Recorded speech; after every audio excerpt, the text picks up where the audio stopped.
오늘은 아주 특별한 리프팅 레이저를 소개해 드리려고 하는데요. 새로운 개념의 리프팅 장비인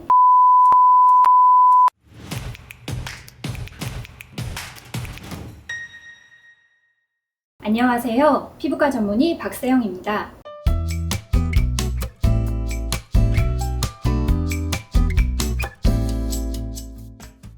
오늘은 아주 특별한 리프팅 레이저를 소개해 드리려고 하는데요. 새로운 개념의 리프팅 장비인 앵코어 프라임입니다. 앵코어 프라임은 콜라겐 재생에 효과적인 피크 1300나노미터의 근적외선 파장대를 사용합니다. 이 파장대는 물에 대한 흡수도가 높아요. 피부 속에 있는 수분에 반복적으로 에너지를 전달하는데요. 전달된 열이 콜라겐을 자극하고 콜라겐 재생을 유도하게 됩니다. 결국 피부 탄력이 증가하고 즉각적이고 효과적인 리프팅이 이루어지게 되는 거죠. 앵코어 리프팅은 컨택 모드, 모션 모드 두 가지 방법으로 시술을 하는데요. 컨택트 모드는 낮은 에너지를 여러 번 나누어 조사하는 시스템입니다. 레이저를 같은 부위에 여러 번 쏘는 거라고 생각하시면 됩니다.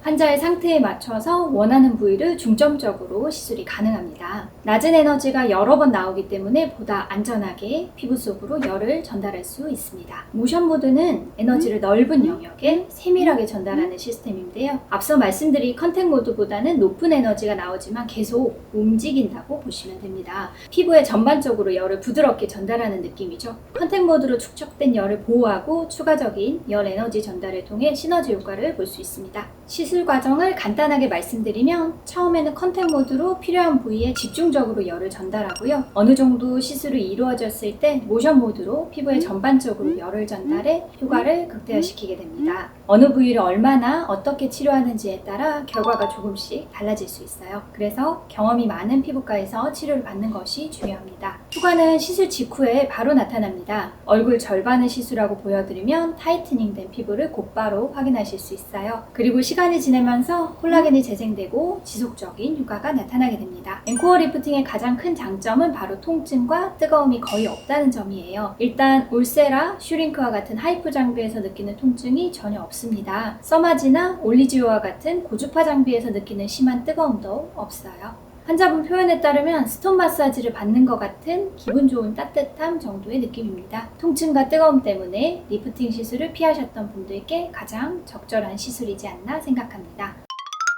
먼저 이렇게 컨택 모드로 시술을 하게 되는데요. 극적외선이 나오기 때문에 빛처럼, 햇빛처럼 눈이 부시게 됩니다. 아프세요?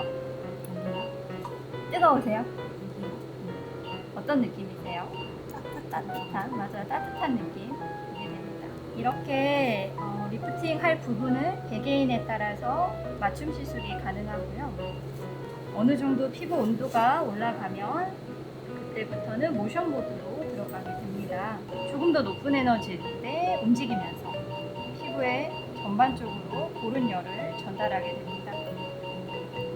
지금 뜨거우신가요? 아프신가요? 이렇게 편안하게 시술을 받으실 수 있는 것이 장점이 되겠습니다.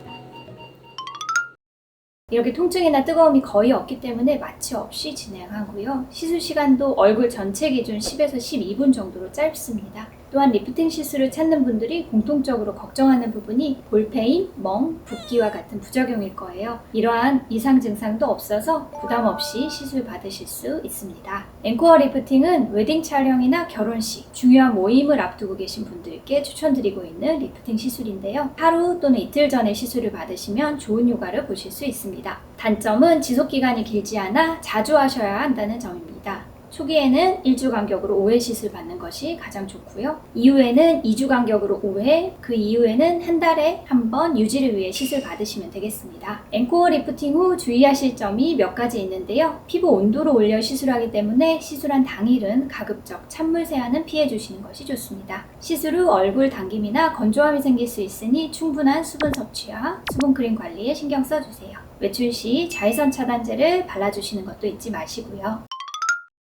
오늘은 이렇게 앵코어 리프팅에 대해 알아보았습니다. 이제는 리프팅도 토닝처럼 자주 하는 시대가 온 것 같은데요. 그래서 저는 요즘과 같은 시기를 리프토닝의 시기다 이렇게 이야기하고 싶네요. 준비한 내용은 여기까지입니다. 도움이 되셨다면 구독과 좋아요, 알림 설정 부탁드릴게요. 지금까지 피부과 전문의 박세영이었습니다. 감사합니다.